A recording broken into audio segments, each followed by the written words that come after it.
다음 주일 예배 후에 이곳에서 청년부 대모임 함께 가져주시기를 부탁드리겠습니다. 오늘 하나님께서 우리에게 주시는 말씀은 레위기 23장 전체의 말씀입니다. 레위기 23장 전체의 말씀 함께 공부할 거고요. 우리 함께 합독할 말씀은 23장 44절 한 절 말씀 우리 함께 합독하도록 하겠습니다. 23장 찾으셔서 44절 읽을 준비해 주시고요. 읽으신 후에는 23장 1절로 돌아가셔서 한 절 한 절 공부할 준비해 주시면 됩니다. 찾으신 분들 자리에 다 일어나셔서 23장 44절 우리 한 절 말씀이니까요, 큰 목소리로 함께 합독하도록 하겠습니다. 함께 읽습니다. 시작. 이렇게 모세는 주님께서 명하신 여러 절기를 이스라엘 자손에게 일러 주었다. 짧으니까 한번 더 읽겠습니다. 시작.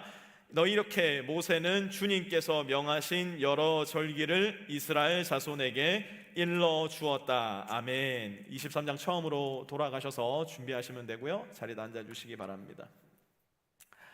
요즘 한국에는 그 카페인 우울증이라는 신종 우울증이 사람들 사이에서 대단히 많이 유행을 한다고 합니다. 이걸 처음 들었을 때는 아마 저와 여러분들 비슷한 생각 하시지 않을까 싶은데, 카페인을 많이 마셔서 우울해지나? 이런 생각 하실 수 있겠지만 그게 아니라, 미국에서는 많이 하지 않는 것 같아요. 그런데 한국에서는 제법 많이 하는 것 같은데, 카카오 스토리의 첫 글자인 카, 그리고 페이스북의 첫 글자인 페, 인스타그램의 첫 글자인 인, 이거를 따서 카페인 우울증이라는 이름이 붙었답니다. 왜 이게 우울하게 되는 이유가 될까요? 이렇게 카카오 스토리를 통해서, 페이스북을 통해서, 인스타그램을 통해서 다른 사람들 사는 거 보면 다 너무 잘 사는 것 같은 거예요. 다 너무 맛있는 거 먹으러 다니는 것 같고, 다 좋은 집 살고, 좋은 차 타고, 좋은 데 여행 다니고, 나는 안 그런데 다른 사람들 인생을 보면 마치 그런 것만 같아서 그거 이렇게 들여다보고 있으면 마음이 우울해지고 마음에 쉴 곳이 없어진다라는 이야기들을 많이 하더라는 겁니다. 계속해서 남들처럼 더 좋은 거, 더 편안한 거, 더 새 거 찾아 헤매이다 보니까, 더 나아가 그렇게 나와 다른 사람들의 삶을 자꾸만 비교하다 보니까 마음의 쉼은 점점 없어지고 마음 가운데 우울한 생각이 더 깊어만 지더라는 겁니다. 뭐가 우리는 그렇게 불만족스러운 걸까요? 우리는 뭐가 그렇게 더 필요한 걸까요? 우리는 뭐 그렇게 다른 사람들이 가진 것에 목을 매면서 나는 없는데 왜 저 사람한테는 있을까? 자꾸 시샘하고 질투하고 거기에 더 나아가 우울한 마음까지 드는 걸까요? 혹시 오늘 이 자리에 그런 마음을 가지고 하나님께 예배 드리러 나오신 저와 같은 분들 계시지는 않으신지 모르겠어요.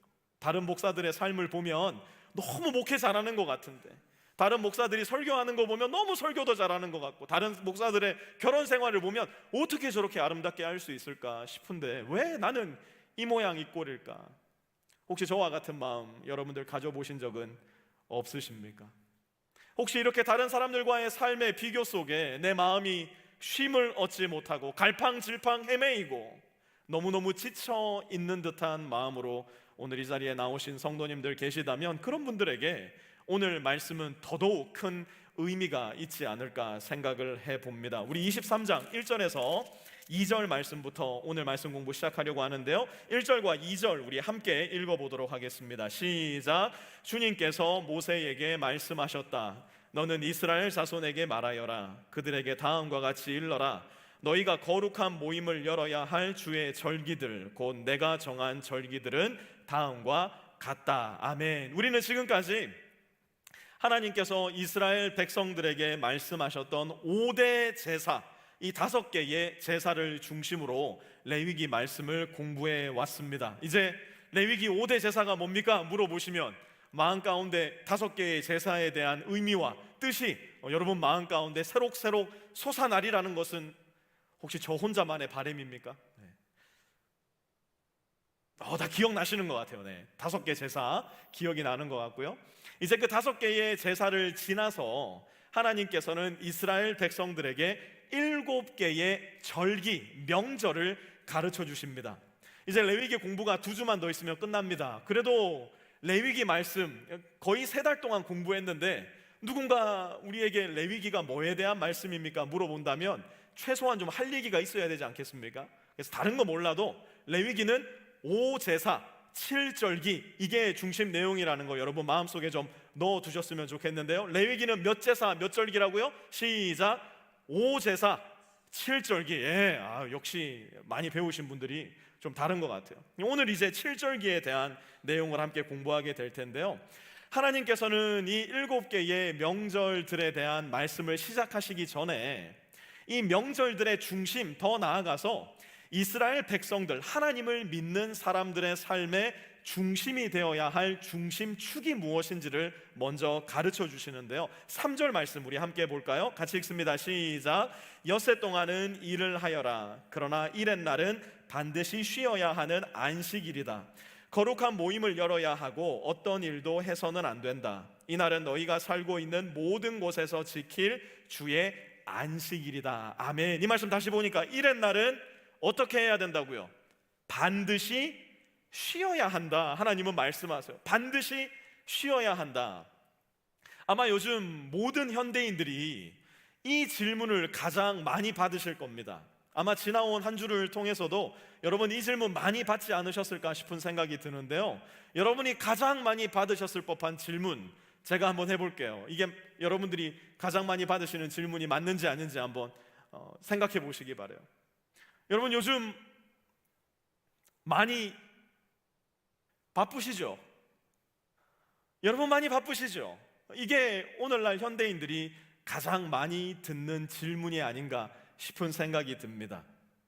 저도 이 질문 참 많이 받아요. 그래서 이 질문 들으면 마음 가운데 막 반항심과 저항심이 생겨요.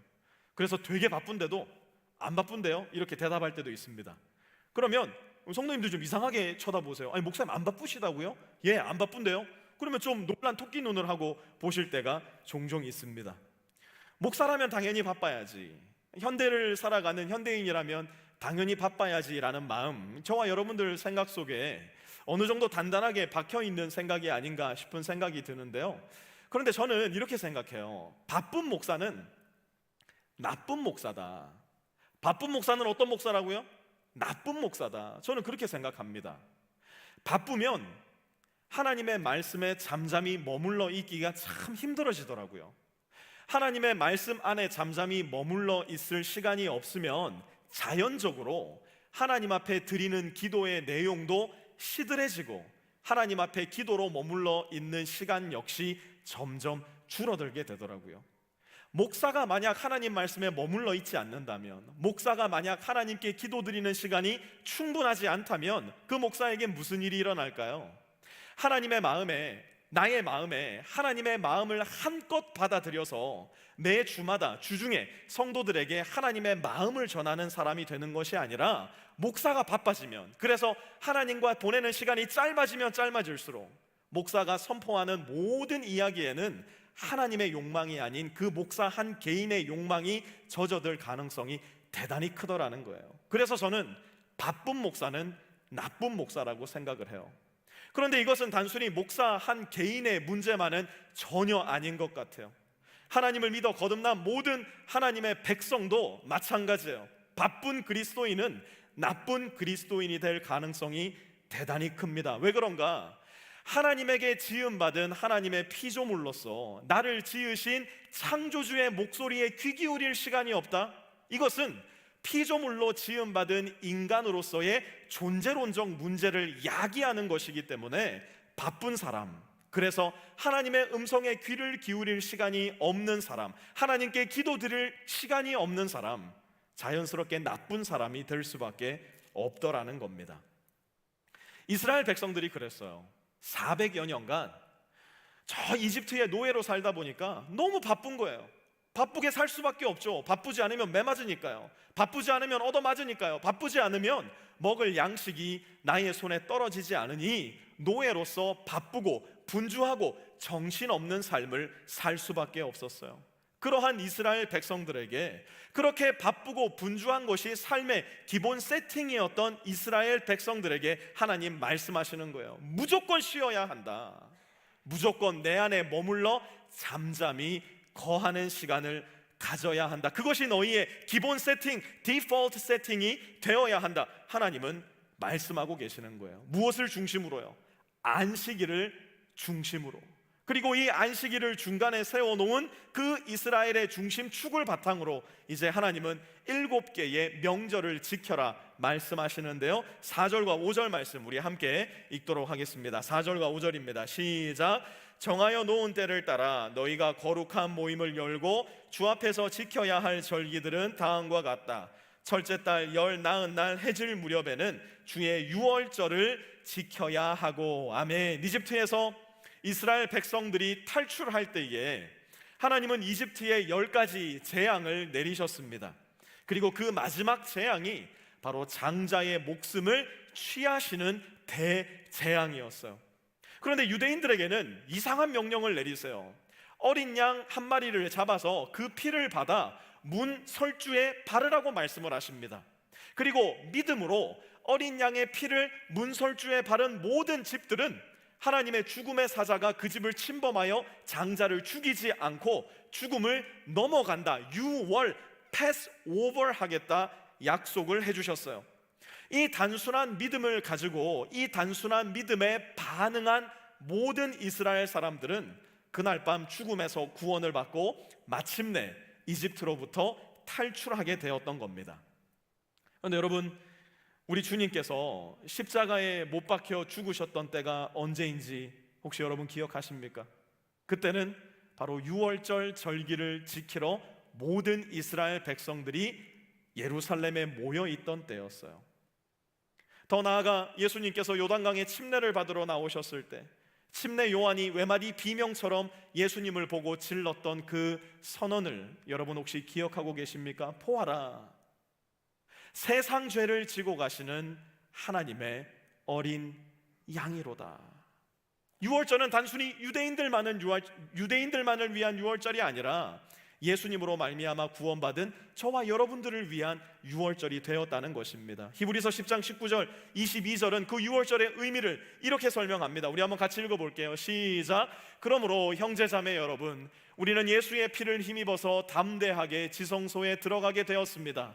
그러니 우리는 확고한 믿음을 가지고 참된 마음으로 하나님께 나아갑시다. 우리는 마음에다 예수의 피를 뿌려서, 다시 한번 그 노란 글자 읽겠습니다. 시작. 우리는 마음에다 예수의 피를 뿌려서 죄책감에서 벗어나고 맑은 물로 몸을 깨끗이 씻었습니다. 아멘. 믿음으로 유월절 어린 양의 피를 문설주에 발라 구원받았던 이스라엘 백성들처럼 믿음으로 우리 주 예수 그리스도의 피를 마음에 받아들인 저와 여러분 역시 죽음의 속박에서, 죽음의 권세에서 건짐받아 영원한 생명을 얻게 되었다는 겁니다. 이제 이 유월절 어린 양을 믿어 구원받은 저와 여러분에게는 또 다른 명절, 또 다른 기념하고 기억할 것이 요구되는데요, 6절에서 7절 말씀 함께 읽어보겠습니다. 6절에서 7절입니다. 시작. 같은 달 보름에는 주의 무교절을 지켜야 하는데 이래 동안 누룩을 넣지 않은 빵을 먹어야 한다. 첫날에는 거룩한 모임을 열고 생업을 돕는 일은 아무것도 해서는 안 된다. 아멘. 6월절에 이어서 무교절, 없을 무자에 삭힐 교자를 써서 그 어떤 누룩, 이스트를 넣지 않은 빵을 먹을 절기가 시작이 됩니다. 누룩을 넣지 않은 빵, 그래서 부풀지 않은 빵, 이거 되게 맛없는 빵인 겁니다. 그냥 딱딱한 과자를, 아무 맛없는 과자를 씹는 것과 똑같은 거예요. 우리 식대로 얘기하자면 단팥빵에 팥이 없는 거예요. 라면을 끓이는데 스프 안 넣고 그냥 하얀 면발만 끓여 먹는 겁니다. 우리 달라스 식대로 얘기하면 도너스를 먹어야 되는데 커피 없이 도넛만 그냥 먹는 거, 이거 되게 맛없는 거 아닙니까? 그것과 똑같다는 거예요. 도대체 하나님은 왜 이렇게 맛없는 절기를 일주일씩이나 매 끼니마다 지키라 말씀하셨던 것일까요? 하나님은 이스라엘 백성들에게 지난 400여 년 동안 이집트에서 배워오고 들어오고, 그래서 나도 모르는 사이에 내 머리와 마음과 영혼을 장악해 버렸던 이집트의 모든 죄들, 이집트의 모든 문화와 풍습들, 그들이 믿고 따랐던 모든 이방 신들을 내버려 두고 나오라 말씀하고 계시는 거예요. 이제는 순수하고 깨끗한 빵으로 새롭게 시작하라는 겁니다. 출애굽을 했으면 이제는 더 이상 노예가 아니라는 거예요. 이제는 하나님의 자유한 백성으로서, 하나님의 위대한 백성으로서 새로운 삶을 살아가야 된다 말씀하시는 겁니다. 그것은 예수님을 믿어 거듭난 저와 여러분에게도 똑같이 적용되는 것입니다. 예수님을 믿어 새로운 피조물이 되었다면 이제 저와 여러분은 새로운 피조물로서 살아가야 할 텐데요. 그러려면 고린도전서 5장 7절에서 8절 이렇게 말씀하는데요. 같이 한번 읽습니다. 시작. 여러분은 새 반죽이 되기 위해서 묵은 누룩을 깨끗이 치우십시오. 사실 여러분은 누룩이 들지 않은 사람들입니다. 우리들의 유월절 양이신 그리스도께서 희생되셨습니다. 그러므로 묵은 누룩 곧 악의와 악독이라는 누룩을 넣은 빵으로 절기를 지키지 말고 성실과 진실을 누룩으로 삼아 누룩 없이 빚은 빵으로 지킵시다. 아멘. 유월절 어린 양 대신 예수를 믿어 죽음을 유월 넘어갔다면 이제는 우리 안에 죄라는 묵은 누룩을 알뜰살뜰히 찾아내 제거하고 버려버려야 한다는 겁니다. 우리의 묵은 누룩, 죄들을 버려버리고 새로운 빵, 거룩한 인생, 이제는 저와 여러분이 살아갈 수 있다는 것이고요, 살아갈 힘을 하나님께서 주신다면 저와 여러분은 기꺼이 그 새로운 삶을 추구하고 살아가야 하더라는 겁니다. 그러고 나면 유월절 어린 양을 믿어 구원받아 우리 안에 모든 누룩, 죄들을 제거하고 난 다음 이제 우리가 가장 먼저 해야 할 일이 무엇일까? 9절에서 10절 말씀 함께 읽어보겠습니다. 시작. 너는 이스라엘 자손에게 말하여라. 그들에게 다음과 같이 일러라. 너희는 주가 주는 그 땅으로 들어가 곡식을 거둘 때에 너희가 거둔 첫 곡식단을 제사장에게 가져가야 한다. 그러면 제사장이 그 곡식단을 주 앞에서 흔들어서 바칠 것이며 주가 너희를 반길 것이다. 제사장은 그것을 안식일 다음 날 흔들어서 바쳐야 한다. 아멘. 여러분, 지금 이 말씀을 하나님께서 이스라엘 백성들에게 하신 때가 언제입니까? 그들이 약속의 땅에 들어간 때일까요? 아니에요. 여전히 광야, 사막 한가운데 있을 때고요, 아직 이스라엘 백성들은 40여 년간의 광야 생활을 더 했어야만 하는 때입니다. 이들은 첫 곡식, 첫 과일 거두어 본 적이 없는 사람들이었어요. 그저 하루하루 하나님께서 주시는 은혜의 만나와 메추라기를 먹어 그들이 생명을 유지할 수 있고 40년을 앞으로 그렇게 살아가야 했었습니다. 그럼에도 불구하고 하나님은 미리 앞서 그들에게 말씀하세요. 약속의 땅에서 첫 곡식을 거두게 되거들랑 너희는 그 곡식을 나에게 가져오너라. 거기에 손대지 말아라. 하나님은 지금 말씀하고 계신 겁니다. 여러분 한번 생각해 보세요. 내 통장에 월급날에 돈이 들어오면 여러분 가장 먼저 하시는 일이 무엇입니까? 통장에 돈이 딱 찍히게 되면 그렇구나, 이제 이 돈 다 내 거구나, 여러분들 마음껏 그 돈 다 사용하시나요? 전혀 그렇지 않을 거예요. 통장에 돈이 들어오면 계산을 합니다. 무슨 계산을 하죠? 이만큼은 몰기지 내야지, 이만큼은 차 페이먼트 내야지, 이만큼은 우리 아이 학교 보낼 생각해야지, 이만큼은 뭐 하느라 떼어 놓아야지. 내 눈에 보이는 모든 돈을 즉각적으로 사용하지 않을 거예요. 왜 그렇습니까? 기억하기 때문이에요. 지금 당장 내 욕구와 필요를 채우는 그 일보다 더 중요한 것이 있다라는 사실을 우리는 마음 가운데 기억하고 생각하고 계획하고 있는 겁니다. 하나님이 지금 그걸 요구하시는 거예요. 너에게 가장 중요한 것이 무엇이냐? 네가 약속의 땅에 들어갔을 그때에 그 땅에 너희가 살 수 있는 이유가 무엇이냐? 너희가 곡식을 거두고 나무를 심어서 곡물을 얻고 열매를 얻을 수 있게 한 그 분은 도대체 누구냐? 너의 인생에서 가장 중요한 분이 누구이냐? 너의 손에 든 그 가장 귀한 첫 곡식단으로 너희는 그것을 기억하고 너희의 신앙의 고백을 나에게 드려보거라. 하나님은 우리의 촉각과 시각과 후각과 미각, 온 감각을 다 사용해서 바로 그분, 가장 중요한 내 인생의 그 한 분이 하나님이심을 기억하라 말씀하시는 거예요. 더 나아가 은혜 시대를 살아가는 우리에게는 이 첫 열매를 기억해야 할 훨씬 더 중요한 이유가 있습니다. 그 이유가 무엇이냐? 고린도전서 15장 19절에서 20절 이렇게 말씀하는데요, 같이 한번 읽어볼까요? 시작. 그리스도 안에서 우리가 바라는 것이 이 세상에만 해당되는 것이라면 우리는 모든 사람 가운데서 가장 불쌍한 사람일 것입니다. 그러나 이제 그리스도께서는 죽은 사람들 가운데서 살아나셔서 잠든 사람들의 첫 열매가 되셨습니다. 아멘. 예수님께서 누구의 첫 열매가 되셨다고요? 잠든 사람들, 곧 죽은 사람들의 첫 열매가 되셨다는 거예요. 어떻게 첫 열매가 되셨습니까? 죽음에서 살아나심으로 말미암아 부활의 첫 열매로 하나님께 드려졌다는 거예요. 여러분, 첫 열매가 열렸다는 것은 무엇을 의미합니까? 두 번째, 세 번째, 네 번째, 10번째, 100번째 열매가 첫 열매를 따라온다는 것을 의미합니다. 우리도 하나님 앞에 부활의 첫 열매로 드려진 예수님처럼 예수님을 향한 믿음, 십자가에 우리를 위해 죽으시고 부활하신 예수님을 향한 믿음을 마음에 가지고 우리의 삶과 입으로써 그 신앙을 고백하며 살아간다면 부활의 첫 열매 되신 예수님을 따라 저와 여러분이 부활의 두 번째, 세 번째, 네 번째, 100번째 열매가 될 수 있다는 것을 말씀하고 있는 거예요. 바로 그 예수님을 믿어 부활을 소망하며 오늘도 하나님의 말씀에 순종하며 살아가는 삶, 그것이 바로 초실절의 마음을 담고 살아가는 우리 그리스도인들의 삶의 모습이라는 겁니다. 그러고 나면 15절에서 16절 우리 같이 한번 읽어보겠습니다. 시작. 너희가 안식일 다음 날 곧 곡식단을 흔들어서 바친 그날로부터 7주간을 꼭 차게 세고 거기에다가 7번째 안식일 다음 날까지 더하면 꼭 50일이 될 것이다. 그때에 너희는 핵곡식을 주에게 곡식 제물로 바쳐야 한다. 아멘. 초실절 다음 날부터 7주간을 꼭 차게 세면, 그러니까 77에 몇입니까? 산수 잘하시는 분들 49, 거기에다 16절 보니까 거기에다가 7번째 안식일 다음 날까지 더하면 며칠이 된다고요? 50일. 그래서 이 날을 77절 혹은 오순절이라고 불렀어요. 초실절에는 한 해에 가장 먼저 수확했던 보리를 하나님께 드렸다면 77절 오순절에는 밀을 수확해서 밀의 첫 곡식을 하나님께 드렸던 것입니다.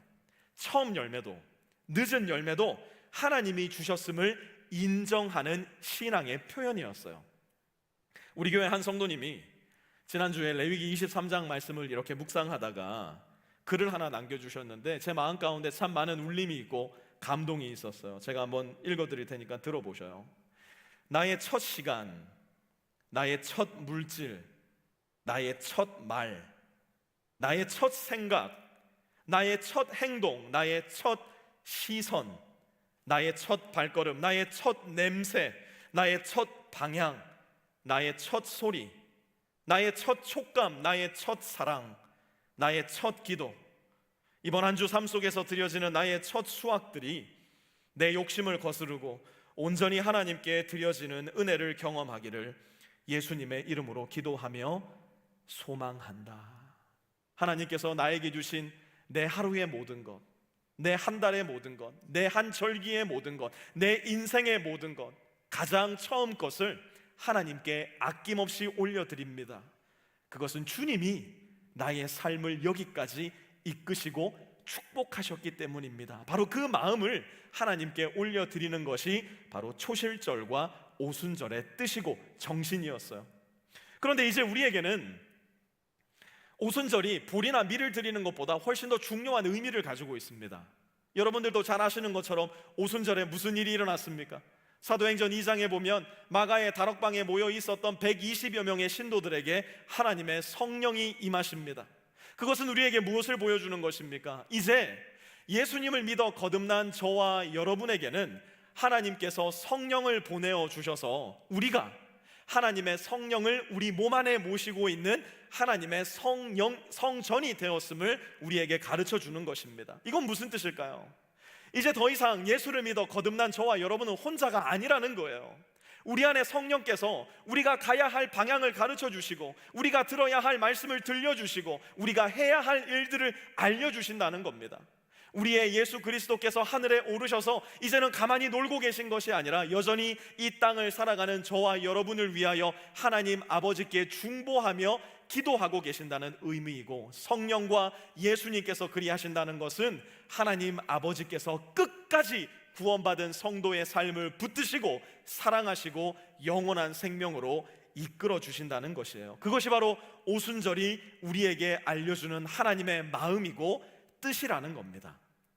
그리고 나면 23절에서 25절 우리 한번 같이 읽어볼까요? 23장 23절에서 25절입니다. 시작. 주님께서 모세에게 말씀하셨다. 너는 이스라엘 자손에게 다음과 같이 일러라. 일곱째 달 그 달 초하루를 너희는 쉬는 날로 삼아야 한다. 나팔을 불어 기념일임을 알리고 거룩한 모임을 열어야 한다. 이날 너희는 생업을 돕는 일은 아무것도 하지 말고 주에게 살라 바치는 제물을 바쳐야 한다. 아멘. 자, 한번 잘 보세요. 6월절로 유대인들의 명절이 시작이 됩니다. 나의 모든 생명을 구하신 6월절 어린 양, 구원받은 우리는 이제 무교절, 우리 안에 있는 누룩을 제하는 명절을 지키며 구원받은 성도로서 죄 없는 삶을, 거룩한 삶을 추구하며 살아가게 됩니다. 그런 성도들에겐 초실절, 내 인생에 하나님께서 주시는 모든 첫 곡식단을 하나님께 드리겠습니다. 믿음의 결단을 가지고 살아가게 되고요. 오순절, 이제는 성령께서 우리 안에 거하셔서 하나님이 우리를 이 땅에 홀로 두지 않으시고 우리를 지키시는 인생길을 살아가게 됩니다. 그런데 이렇게 오순절까지 끝나고 나면 그 사이에 약 3개월 정도의 공백기가 있었습니다. 그 이후에 시작되는 것이 바로 나팔절인데요. 여러분, 인간은요 참 간사해요. 3개월 동안 명절을 지키지 않다 보니까 3개월 동안 온 백성이 함께 모여서 하나님께 감사하고 하나님을 예배하는 일을 하지 않다 보니까 어느 순간 마음 가운데 그런 생각이 찾아들기 시작합니다. 아, 하나님 없이도 내 인생 살 수 있겠구나. 하나님이 안 계신다 하더라도 내 스스로도 얼마든지 내 인생 가꾸어 나갈 수 있겠구나. 어느 순간 하나님을 내 인생 뒷전에 슬그머니 밀어두고 일주일에 한 번씩 지키라 말씀하셨던 안식일의 그 정신과 뜻조차도 부인하며 살아가는 이스라엘 민족들이 하나 둘 여기저기에서 생겨나기 시작했을 겁니다.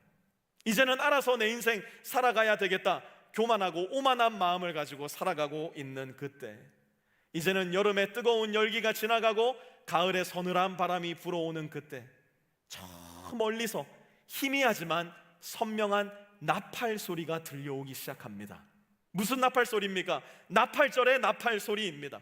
어느새 무뎌지고 잠들어 있었던 내 마음을 일깨우는 나팔 소리, 잠들어 지쳐있던 내 영혼을 일깨워주는 나팔 소리, 다시금 우리의 시선을 하나님 아버지께로 되돌려 놓는 나팔 소리가 들려오는 겁니다. 그것이 바로 나팔절이었어요. 봄 절기와 가을 절기에 긴 공백의 시간이 있었던 것처럼 6월절 어린 양으로 오셔서 나를 위해 죽임당하시고 부활하신 예수 그리스도의 재림 역시 오늘을 살아가는 저와 여러분들의 마음에는 상당히 긴 공백처럼 느껴지기도 할 겁니다. 우리는 이 공백 기간에 자칫 잘못하면 점점 더 마음이 무뎌져 갑니다. 게을러지고, 심지어 하나님의 종으로 부름받은, 하나님의 자녀로 부름받은 우리의 위치를 벗어나 이제는 하나님을 이용하고 하나님의 머리 꼭대기에 서려고 하는 불순종의 삶을 살아가기도 합니다. 하지만 잊지 마십시오, 여러분. 우리가 잠들어 있는 바로 그때, 우리가 지금은 아니겠지 착각하고 오만한 마음을 가지고 하나님께 불순종한 삶을 살아가는 바로 그때, 우리 주님은 말씀하셨듯이 도적과 같이 이 땅에 임하실지도 모릅니다. 데살로니가전서 4장 16절 17절은 이렇게 말씀하는데 우리 한번 같이 읽어보겠습니다. 시작. 주님께서 호령과 천사장의 소리와 하나님의 나팔 소리와 함께 친히 하늘로부터 내려오실 것이니 그리스도 안에서 죽은 사람들이 먼저 일어나고 그 다음에 살아남아 있는 우리가 그들과 함께 구름 속으로 이끌려 올라가서 공중에서 주님을 영접할 것입니다. 이리하여 우리가 항상 주님과 함께 있을 것입니다. 아멘. 우리 주님이 어떻게 오신다고요? 주님께서 호령과 천사장의 소리와 하나님의 나팔 소리와 함께 친히 하늘에서 다시 오신다는 거예요. 여러분, 매주 저의 간절한 기도 제목이 뭔지 아세요? 여러분들이 써주신 그 기도 제목으로 기도문을 써서 매주마다 기도할 때마다 여러분들의 기도 제목과 관계없이 제가 덧붙여 기도하고 있는 제 마음 가운데 간절한 기도 제목, 주님, 머지않은 이때에 하나님의 나팔 소리가 하늘에서 울려 퍼지고 우리 주님께서 다시 이 세상에 재림하시게 될 터인데, 하나님 아버지, 우리 빛의 교회 모든 성도들 단 한 영혼이라도 잃어버리지 않게 도와주십시오. 하나님의 나팔 소리가 도적같이 울려 퍼지는 사람 단 한 명도 없게 하여 주십시오. 우리 주님을 기다렸던 5명의 지혜로운 처녀들처럼 우리 주님의 오심을 기대하고 기다리다 주님과 함께 영원한 생명으로 들어가게 해주십시오. 이게 여러분들을 위한 저의 매주 기도 제목이에요. 여러분들, 저는요, 이 세상에서 일어나는 이런저런 사건들을 볼 때면 마음이 두려워질 때가 많아요. 마음이 조급해질 때가 많아요. 마음 가운데 초조함이 생기기도 합니다. 우리 교회 성도님들 중에 이분 저분 그분 혹여라도 하나님 잃어버리면 어떡합니까? 저와 함께 신앙생활 한 지가 10년이 넘어가는데, 제가 말씀을 가르치고 목양했는데, 저와 함께 하나님을 믿는다 고백했는데 하나님의 나팔소리 울려 퍼지는 그때에 그 성도가 거기에 없으면 어떡합니까? 제 마음 가운데 두렵고 초조하고 무서운 생각이 들 때도 있어요. 그래서 부탁드리고 싶어요. 사랑하는 빛의 성도 여러분들, 우리 다른 거 열심히 하지 말고, 다른 데 한눈 팔지 말고 그저 예수 그리스도를 믿는 그 일에 최선을 다할 수 있는 교회가 되었으면 좋겠어요.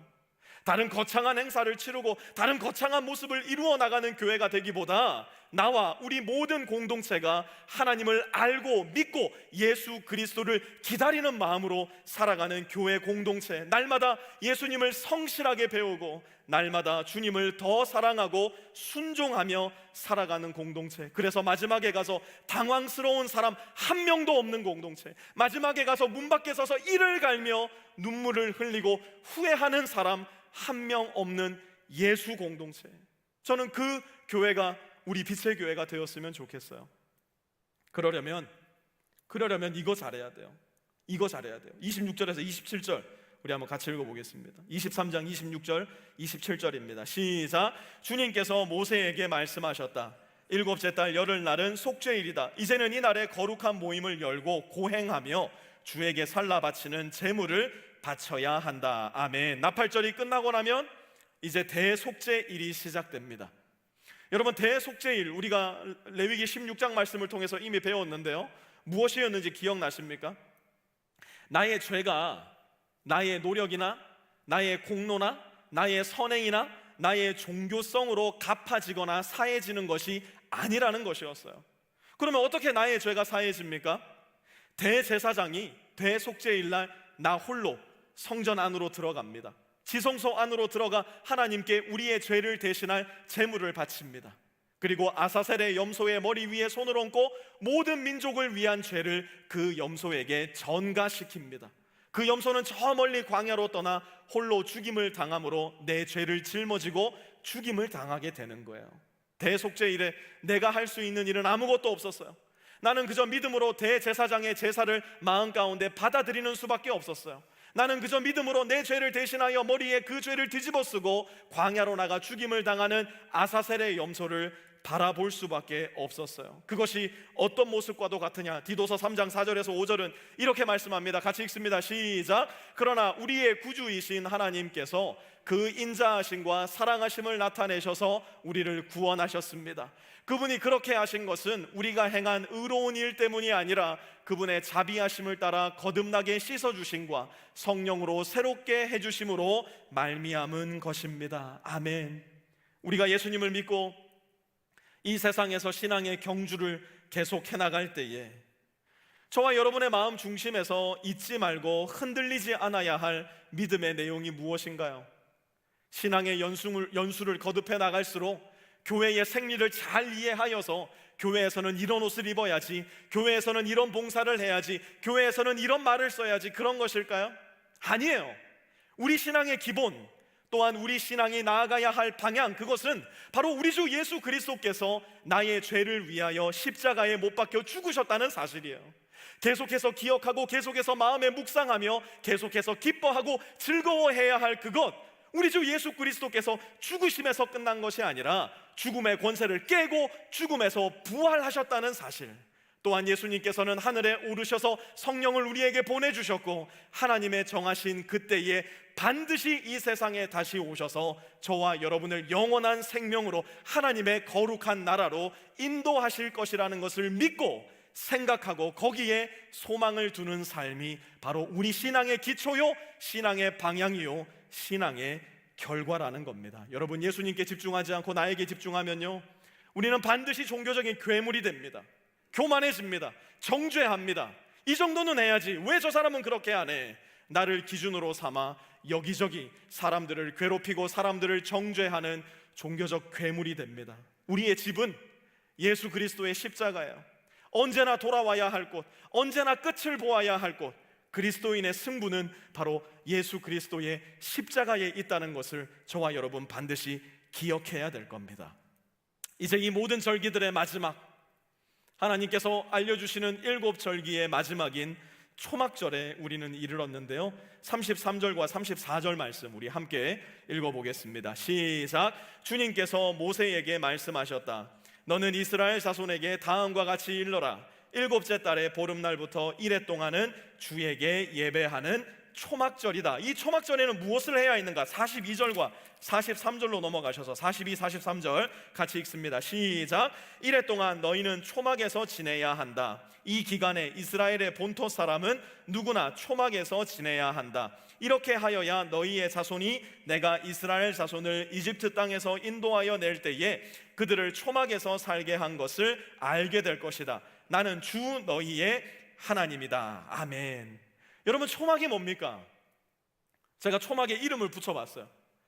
초라하기 그지없는 막 지어놓은 텐트가 그 당시 초막이었어요. 나이가 들면 들수록 이제는 텐트보다는 호텔이 좋아져요. 텐트에서 자자 그러면 그냥 돈 좀 더 내더라도 호텔에서 자고 싶어요.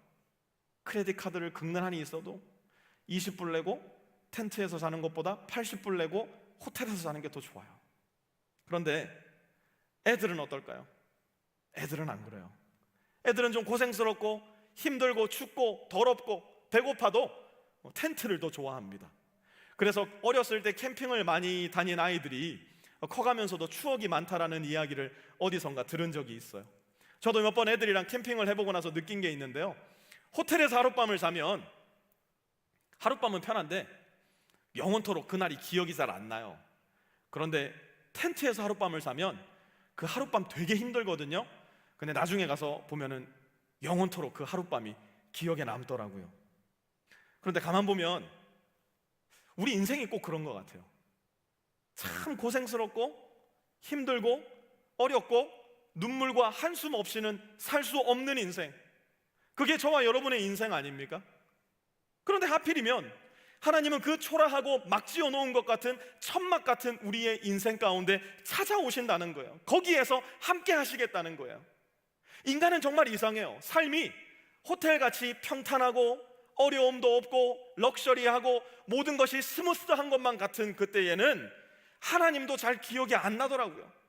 그런데 내 인생이 마치 초막같이 지치고 힘들고 우울하고 눈물나고 가슴을 쳐야 할 일들이 여기저기 산재해 있고 어젯밤에도 베갯잇을 촉촉하게 적신 인생 같은 삶을 살 때 돌아보면 거기에 하나님이 얼마나 가까이 계셨는지, 그 광야 같은 인생길을 걸을 때 하나님의 선명하고 분명한 손자국을, 발자국을 보게 될 때가 참 많이 있는 것 같다는 생각이 들어요.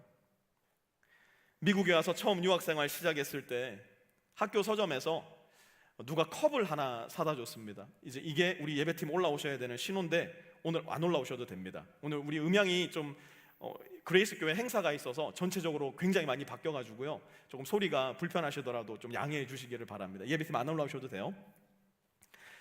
컵을 하나 사줬는데 그 컵에 보니까 무슨 단어가 써져 있었냐면 미드발이라는 단어가 쓰여져 있었어요. 한번 따라해 볼까요? 미드발, 시작. 네, 미드발이라는 단어가 뭐냐면 광야라는 뜻을 가지고 있는 히브리어였습니다. 왜 이 컵에다가 미드발이라는 단어를 적어놨을까? 이 커피 마실 때마다 광야 이러면 좀 기분 안 좋잖아요. 근데 왜 광야라는 글을 하필이면 컵에다가 새겨놨을까 궁금했었어요. 그러다가 이제 히브리어를 더 공부하게 되면서 배우게 된 사실인데요, 이 미드발이라는 단어는 미라는 접두어, 그러니까 장소를 뜻하는 미라는 접두어와 다발이라는 말씀이라는 단어의 합성어였습니다.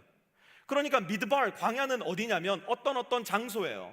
근데 어떤 장소예요? 다발, 하나님의 말씀이 들려오는 장소라는 겁니다. 하나님의 말씀이 우리에게 임하는 장소, 하나님의 말씀이 함께하는 장소가 미드발, 광야, 곧 우리 인생길의 어려운 순간이더라는 거예요. 여러분, 애 키우시느라 힘들어 죽겠죠. 우리 교회 신생아들 키우시는 엄마 아빠들도 많이 있고, 특별히 3살 아래의 아이들 가장 어려울 때인데 키우시는 부모님들 참 힘드실 겁니다. 내일 또 출근해야 되는데 그 이 부장님, 김 과장님 생각하면 막 가슴이 찌릿찌릿하고 출근하기 싫고, 내 회사 생활은 왜 이렇게 힘들까 걱정되시죠. 다른 사람들은 아유 사업하시니까 좋으시겠어요 이야기하지만 천만의 말씀, 마음 같아서는 오늘 밤에라도 팔아버리고 그냥 직장생활 하시고 싶은 자영업자 우리 성도님들도 이 자리에는 계실 거예요. 남편이라는 거 하나 데리고 사는데 진짜 남의 편이 돼가지고 내 편은 한 번도 안 들어주는 것 같은 그런 답답한 생활 하시는 분도 분명히 계시리라 생각하고요. 홀로 살아가는 게 정말 지긋지긋할 정도로 외로운 싱글 청년분들도 아마 이 자리에는 계실 거예요. 먹고 사는 것도 힘들고 그냥 숨 쉬는 것만으로도 너무너무 힘드신 분들 아마 이 자리에도 계시리라 생각을 하는데요, 나를 더 힘들고 지치게 하는 것은 주위를 가만 둘러보면 나만 빼고는 다 궁궐 인생 사는 것 같다는 거예요. 나만 빼고는 다 호텔 인생 사는 것 같고, 나만 빼고는 전부 다 명품 인생 사는 것 같은, 나를 보면 초라하디 초라한 초막 인생, 텐트 인생, 광야 인생인 것만 같아서 괜히 하나님한테 서운하시고 서럽고 마음의 불평과 불만 쉴 새 없이 쏟아내라면 24시간이 모자라신 분들도 아마 이 자리에는 계실 거예요. 그런데 여러분 기억하세요. 미드발, 광야 같은 내 인생, 바로 그곳이 주님 음성이 들려오는 곳이에요. 미드발, 광야 같은 지금 내 현재의 그 순간이 주님을 만나는 곳이에요. 그렇다면 우리도 고백할 수 있어야 돼요. 하나님, 내 인생이 미드발이거든요, 하나님 내 인생이 광야거든요. 하지만 주님 그렇게 말씀하시니 높은 산이, 거친 들이, 궁궐이나 초막이나 6월절 어린 양 대신 내 주 예수 모신 바로 그곳이 그 어디나 하늘나라입니다. 내 인생 미드발이지만 주님 함께 하시니 지금 내 인생 바로 여기도 내 주 예수 모신 곳이 그 어디나 하늘나라. 이렇게 고백할 수 있는 저와 우리 모든 빛의 성도님들 되시기를 우리 구주 예수 그리스도의 이름으로 축원합니다. 오늘은 정말 오래간만에 무반주로, 제가 입반주로 한번 찬양을 같이 해봤으면 좋겠는데요, 이것도 기분이 좀 새롭지 않습니까? 자리 다 일어나셔서 우리 내 영혼이 은총 입어 함께 찬양하기 원하는데요, 한번 우리 무반주로, 제가 음을 좀 잘 잡아야 되는데, 내 영혼이 너무 낮나요? 내 영혼이 너무 높네요. 다시 내 영혼이, 이 정도면 적당한 것 같아요, 그죠? 한번 같이 우리 무반주로 같이 찬양해 보겠습니다. 내 영혼이 은총 입어 중한 죄짐 벗고 보니 슬픔 많은 이 세상도 천국으로 화하도다. 할렐루야 찬양하세. 내 모든 죄 사함 받고 주 예수와 동행하니 그 어디나 하늘나. 2절 주의 얼굴 뵙기 전에 멀리 뵈던 하늘나라 내 맘속에 이루어지니 날로 가깝도다. 할렐루야 찬양하세. 내 모든 죄 사함 받고 주 예수와 동행하니 그 어디나 하늘나라 높은 산이 거친 들이 초막이나 궁궐이나 내 주 예수 모신 곳이 그 어디나 하늘 한 번 더 높은 산이 거친 들이 초막이나 궁궐이나 내 주 예수 모신 곳이 그 어디나 하늘나라 할렐루야 찬양하세 내 모든 죄 사함 받고 주 예수와 동행하니 그 어디나 하늘나라 주 예수와 동행하니 그 어디나 하늘나라. 우리 들은 말씀 기억하시면서 잠시 기도하는 시간 갖기 원하는데요, 내 인생 힘들고 어려운 광야와 같은 인생길이라 하더라도 나를 위해 그 목숨을 내어주신 6월절 어린 양 우리 주 예수 그리스도를 기억하기 원합니다. 우리 안에 모든 죄를 사하여 주시고 우리에게 성령을 보내어 주시고 나팔소리 울리는 그때에 우리에게 오셔서 우리를 영원한 생명으로 인도하실 우리의 모든 죄를 사하신 예수 그리스도를 우리가 믿고 의지하기 원하오니 그 예수님 내 인생 함께해 주셔서 궁궐이나 초막이나 초라하고 아픈 내 인생에도 주님을 모심으로 주와 함께 동행하여 그 어디나 하늘나라, 알고 보니 하늘나라 이루어 갈 수 있는 우리 모든 빛의 성도들 되게 하여 주십시오. 우리 그 마음을 가지고 하나님께 조용한 목소리로 잠시 기도하도록 하겠습니다. 하나님 아버지, 오늘 말씀을 통하여서 우리에게 우리의 모든 생명을 구하시기 위하여 그의 목숨을 내어주신 6월절 어린 양 되신 예수님을 배우게 하시고 그 예수님을 닮아 우리 안에 있는 모든 죄를 제함으로 인하여 거룩한 삶을 살아가게 하신 하나님의 그 아름답고 거룩한 마음을 배우게 하시니 감사를 드립니다. 우리의 인생 주님께서 주신 것이니 우리의 모든 것을 주님 앞에 아낌없이 드릴 수 있는 초실절과 오순절의 인생을 살게 하여 주시고 주님 다시 오시는 그날 하나님의 나팔소리 울릴 때에 우리 교회 그 어떤 성도도 당황하거나 무서워하거나 두려워하는 것이 아니라 기뻐하고 즐거워하는 가운데 주와 함께 영원한 인생길로 들어가게 하여 주시옵소서. 또한 하나님께서 우리의 죄를 사하게 하신 예수 그리스도를 우리가 끊임없이 바라보고 의지하고 믿음으로 말미암아 우리가 어떤 인생길에 있더라도 내 주 예수 계신 곳이 그 어디나 하늘나라 고백하며 살아가는 아름다운 우리 빛의 성도들 다 되게 하여 주시옵소서. 하나님, 높은 산도 거친 들도 초막도 궁궐도 우리에게 중요하지 않습니다.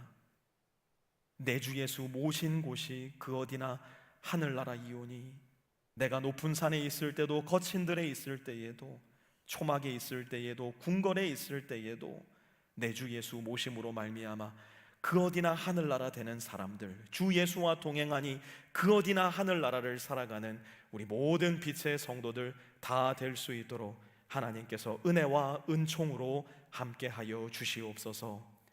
이제는 우리 주 예수 그리스도의 은혜와 하나님 아버지의 무한하신 사랑하심과 성령의 내주 교통하심이 오늘 이 자리에 머리 숙여 하나님께 기도하며 예배드리며 내 주 예수 모신 곳이 그 어디나 하늘나라입니다 고백하며 세상 가운데로 나아가는 우리 모든 빛의 성도들 머리 위에와 그들의 가정 위에, 직장 위에, 기업들 위에, 학업 위에, 모든 관계들 위에도 이제로부터 영원까지 함께하옵시기를 간절히 축원하옵나이다. 아멘.